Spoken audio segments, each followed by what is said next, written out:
Ito na yung trabaho ni PBBM sa isang linggo. Mga didilis, manood sana kayo nito para malaman nyo rin na may ginagawa ang ating mahal na Pangulo. Hindi kayo nanonood, kaya wala rin kayong alam, kaya nagiging nga kayo. So yun mga idol, pag-share ng video na ito, suportahan natin at pakipalo na rin mga idol.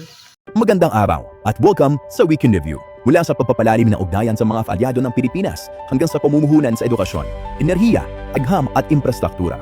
Ito ang mga pangunahing kaganapan ngayong linggo. Nagsimula ang linggo sa pag-uusap nila Pangulong Ferdinand R. Marcos Jr. at US Secretary of State Marco Rubio tungkol sa kooperasyon ng Pilipinas at Estados Unidos sa gitna ng mga hamon sa rehiyon. Kasunod nito, tinanggap ng Pangulo sa Malacanang si His Excellency To Lam, General Secretary ng Communist Party of Vietnam at Pangulo ng Socialist Republic of Vietnam para sa isang makasaysayang state visit. Sa kanilang bilateral meeting, itinaas ang Pilipinas at Vietnam ang kanilang relasyon tungo sa isang enhanced strategic partnership kasabay ng pagdiriwang ng 50 taon na ugnayan diplomatiko ng dalawang bansa. Sa Vietnam-Philippines Business Forum, hinikayat ng Pangulo ang mas malalim na kooperasyon sa kalakalan, agrikultura, pamumuhunan at food security sa pagitan ng dalawang bansa. Sa Navotas, nakiisa ang Pangulo sa Brigada Eskwela upang tiyaking handa, tigtas at learner-friendly ang mga paaralan bago ang pagbubukas ng klase. Kabilang sa kanyang ininspeksyon ng school safety facilities, reading programs at mga inisyatiba para sa literacy ng mga kabataan.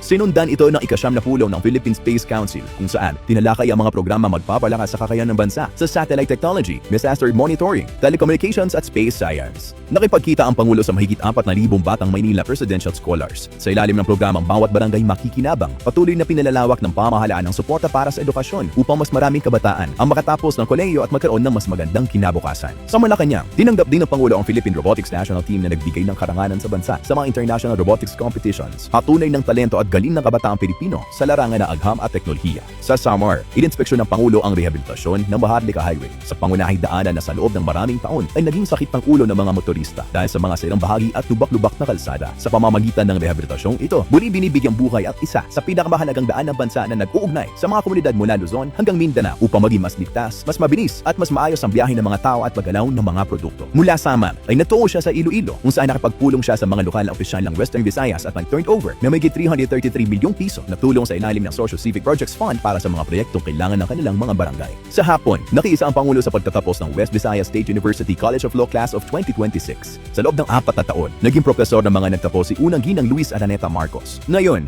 magkasama nila ang pinagdiwang ang pagtatapos ng mga susunod na abogado na inaasahang magsisilbi sa mga komunidad ng Western Visayas at ng buong bansa. Kasunod nito, pinasinayaan ng Pangulo ang bagong gusali ng WVSU College of Law. Tampok dito ang mga modernong silid-aralan, food court facilities, learning spaces, at mas malaking kapasidad para sa mga mag-aaral. Isang mahalagang hakbang ito upang mas maraming kabataan sa Western Visayas ang magkaroon ng pagkakataong makapag-aral ng batas. Tuloy-tuloy ang trabaho upang mas maraming oportunidad ang maabot ng bawat Pilipino at mas maging handa ang bansa para sa hinaharap. So yun mga idol, di ba? Maraming ginagawa ang ating mahal na Pangulo. So yun, ingat palagi. God bless.